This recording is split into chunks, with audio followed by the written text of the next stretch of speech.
இரும்பு தோழர்களே, உங்களுக்கு என்னுடைய காலை வணக்கம். இப்போ நீங்கள் பார்த்துக்கிட்டு இருக்கிற இந்த பாக்ஸிங் ஃபைட்டில் இவாண்டர் ஹோலிஃபீல்டுன்னு ஒரு பாக்ஸர் வந்து ஃபைட் பண்ணுறாரு. இந்த இவாண்டர் ஹோலிஃபீல்டு வந்து என்ன ஒரு ஸ்பெஷாலிட்டினா, இவர் வந்து நம்முடைய பாடி பில்டிங்கில் லீஹேனி 8 டைம்ஸ் மிஸ்டர் ஒலிம்பியா வாங்கின லீஹேனியோட கோச்சிங்கில் தான் இந்த இடத்துல ட்ரைனிங் பண்ணார். செம்மையா இருக்காரு பாருங்க லீஹேனி. கீழே கருப்பு கண்ணாடி போட்டு எவ்வளவு மஸ்குலரா இருக்காரு பாருங்க. அந்த லீஹேனி பக்கத்துல இந்த இவாண்டர் ஹோலிஃபீல்டு இருக்காரு பாருங்க. இந்த இவாண்டர் ஹோலிஃபீல்டு கருப்பினத்தை சேர்ந்தவர், இவரு கருப்பினத்தை சேர்ந்தவர்.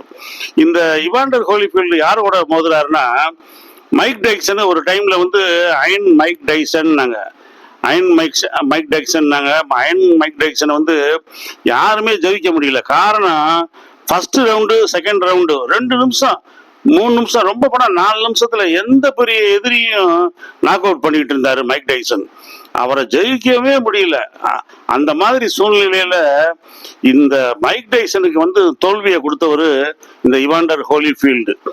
உங்க முன்னாடி நிக்கிறாரு பாருங்க, பாக்ஸிங்ல ஒருத்தர் கன்னத்துல பஞ்ச் பண்றாரு பாருங்க. இந்த லீகனிக்கு பக்கத்துல ஒயிட் கோட் போட்டிருக்காரு பாருங்க. இவருக்கு வந்து ஜிம்முல ஃபுல்லா ட்ரைனிங் கொடுத்தது பூரா லீகனி தான். சரியான அமௌண்ட் அவருக்கு பே பண்ணியிருக்காரு. ஏன்னா பாக்ஸிங்க்கும் விம்பிள்டன் டென்னிஸுக்கும் தான் வேர்ல்டுலேயே அதிகமான பணம் கொடுப்பாங்க. அதனால இந்த ஹோலிஃபீல்டு வந்து லீகனிக்கு வந்து அவ்வளோ சார்ஜஸ் கொடுத்து ட்ரைனிங் எடுத்தவர்.